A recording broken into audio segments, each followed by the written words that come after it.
Welcome back to Open Line. Talking about a new book out of Murder in Music City. The author here is Michael Bishop. Several calls. Let's go to John. Hello, John. Yes. What's on your mind? Ben, Michael, great show tonight. You know, it's funny, the average person viewing probably has no real idea about the building of a news story. I mean, I look at Michael, 20 years to build this one book, a lifetime of work for some people. But I'm curious about something you said at the beginning of the show. You said the police reports you read, the public police reports, did not match what you were reading in the newspapers. Now, back at that time, we had two very competitive newspapers, I thought. The Tennessean was the morning, leaning Democratic. The Banner was the afternoon, leaning Republican. They, I suppose, were reading the same police reports. Why do what you read not show up in the paper? And this may require speculation on your part, I understand that. But I'm fascinated because we're living at a time where there's so much talk, there's so much questioning of the news media, which I don't believe. I believe in the news media.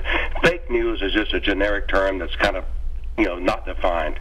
But in the term of fake news, how did Nashville bypass getting real news in the 60s from a direct police report and two newspapers following the story, supposedly? John, thank you for that question. Very good question. What do you think there? I think a couple of things. I think probably the metro authorities and even the district attorneys, investigators were under an enormous amount of pressure to find someone because the Creve Hall area was being terrorized. Nashville was concerned. The metro experiment, you know, was it going to work? Was it not going to work? So you had people who had a limited amount of time to solve the murder. About half, I shouldn't say half, I will speculate, there was a large number of people in the police force who had a really good idea of what had happened to Paula Herring. But then the people who were trying to, I guess, subvert justice, they had better access to the people who were in charge. So when I describe what was in the newspaper, I'm talking about some things, for instance, the time of night when the murder took place turned out to be quite a bit earlier than had been reported. And then when you talk about, well, wouldn't the neighbors have known something? Well, who says the neighbors didn't tell exactly what they knew? Because I can tell you, the neighbors I spoke with, they wanted nothing to do with this story. They moved out of Creve Hall, the Timber Hill Drive area, as fast as they could go. As in terms of how else this may have played out with the newspaper reporting, I think some of these reporters' hands were tied. These men and women, I think it was mostly men, you know, this is pre-internet, pre-Google, pre-social media. They were dependent on the detectives. They were dependent on the cops for a lot of the information that they were getting. Well, when you have some of those cops who are part of this club, you're screwed, basically, at that point. You don't question what you're being given. Correct. And so they got information and they just went with it. There may have been a police report over here from the initial night, but you're taking what you're being given.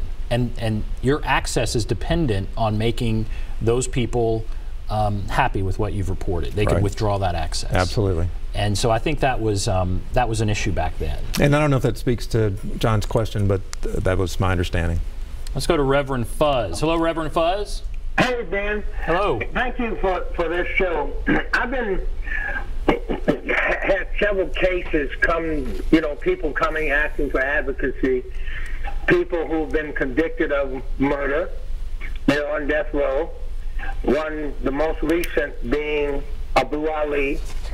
And it's the same thing, that what's in the paper, what's in the police report doesn't match what this guy was convicted of. And my question becomes, how much of this have you run across again?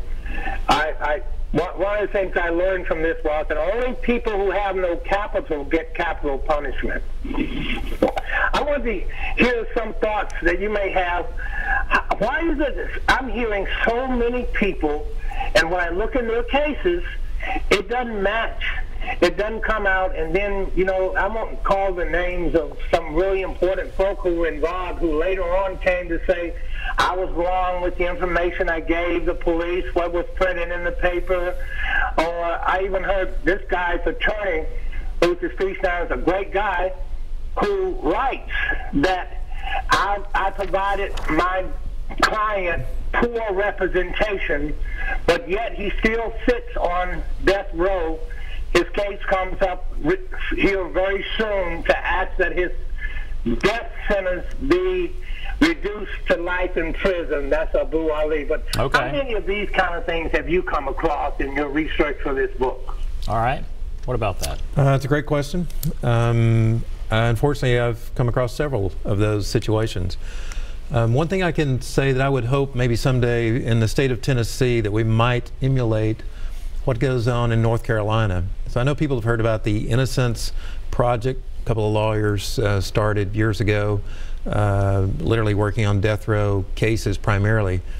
But in North Carolina, what they've done is they've put together a commission, and it's based on, it includes people from law enforcement, includes judges, it includes social workers, college professors, newspaper people, and they're working on essentially these types of death row, life in prison type cases. They've already, just in the small time that commission has been put together, there's probably been, I think, something like 26 cases that they have been able to either overturn or significantly impact the direction that those cases would have taken. I have no doubt there are cases where people make a mistake and the wrong person is convicted. What's so disturbing about this, and why in the foreword of the book it says there's a special place in hell for people that abuse their power, is this was an intentional act. Correct. If you know what you're saying is right. And does this give you, as you looked into this and you unpeeled all of the layers to this, did you lose faith in our institutions?